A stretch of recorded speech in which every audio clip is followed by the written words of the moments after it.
हमारे यहाँ सरकार में एक व्यवस्था है, एक बड़ी अनुशासनबद्ध व्यवस्था। तो हमारा विदेश मंत्रालय इन सारी बातों का संज्ञान ले रहा है और ये उन्हीं की जिम्मेवारी है। जिस तरह से देश हित में जो भी आगे का निर्णय होगा वो हमें सूचित करेंगे और हम सबको। मैं समझता हूँ कि ये बात कहनी कि ये साइकिल बम कहना गरीबों का अपमान है, ये स्वयं अपने में अपमान है। इस प्रकार की टिप्पणी यदि अखिलेश जी करते हैं तो मुझे बड़ी आपत्ति है कि ये स्वयं एक आपत्तिजनक बयान है। इसका अर्थ ये हुआ कि गरीब की समझ को वो इतना कमतर समझते हैं। आज के भारत का आम नागरिक, चाहे वो कितना पढ़ा लिखा कि नहीं लिखा, इतनी सूझबूझ इतनी जागरूकता रखता है, वो ये समझता है। हमने देखा दूर दराज पहाड़ों में जाकर के, हमने वो वीडियो वायरल किया, 85 वर्ष की एक महिला, मुस्लिम समुदाय की महिला, कोई खास पढ़ाई नहीं की थी, अपने गांव से बाहर नहीं निकली थी। जब उसके पास पहुंच करके हमने पूछा तुम्हें क्या लगता है, तो भाई साहब क्या बोली मैं तो ये सोच के बैठी थी कि इस जिंदगी में, इस जीवन काल में, उर्दू में कह रही थी, जिंदगी में कभी लाटू के दर्शन नहीं हुए। बच्चे जाते थे शहर से होकर के आते थे और सुनाया करते थे कि वहां से जगमगाती है बिजली रोशनी। हमें कभी इस बात का ना गुमान था ना कल्पना। आज मोदी जी की बदौलत ये लाटू आया है। तो गरीब से गरीब, क्योंकि गरीब हित के लिए ही मोदी जी ने सारे कार्य किए। मुझे लगता है सबसे अधिक जो मोदी जी की योजनाएं हैं उनकी समझ अगर आती है तो उस व्यक्ति को आती है जो इसका जरूरतमंद था।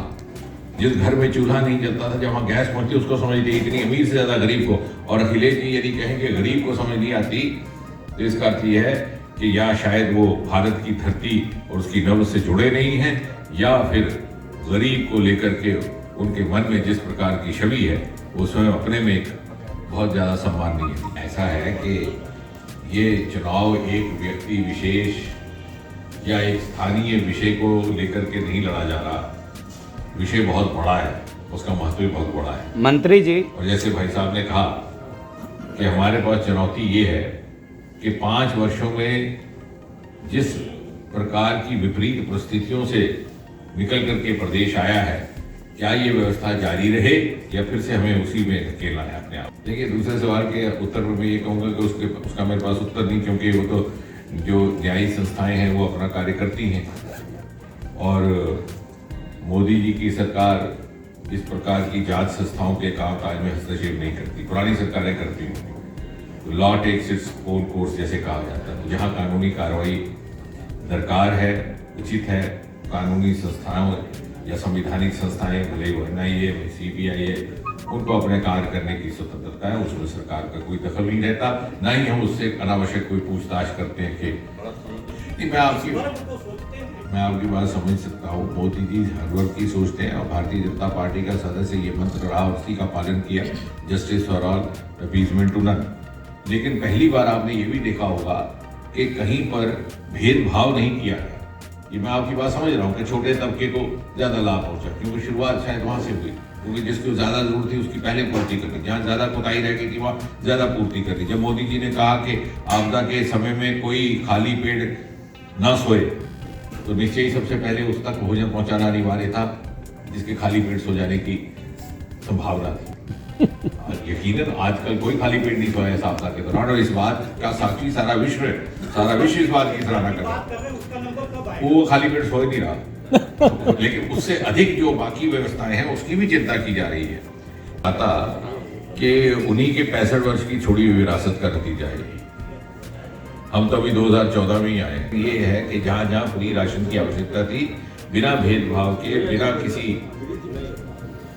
बिना इस विचार के वो किस वर्ग से संबंधित है, किस धर्म से संबंधित है, जात से, इसका लाभ पहुंचाया गया है और जो इसके लाभार्थी हैं वो इस बात को समझ रहे हैं। इसीलिए मैंने कहा कि विपक्षी जो विरोधी जो भी कहें, जिन तक इन कार्यक्रमों का, योजनाओं का लाभ पहुंचा है, वो बढ़ चढ़ कर हमें वोट देंगे और उनमें से बहुत बड़ी संख्या साइलेंट वोटर्स की भी रहेगी। देखिए, ये कोई, यदि आप काफी समय से चुनाव कवर करते रहे होंगे तो आपने देखा हो कि बहुत अंतर है भारतीय जनता पार्टी और कांग्रेस पार्टी में या दूसरी परिवारवाद पार्टी में। पहली बात तो ये, यहाँ टिकटों का वितरण एक व्यवस्था के अधीन, एक पद्धति के अधीन होता है।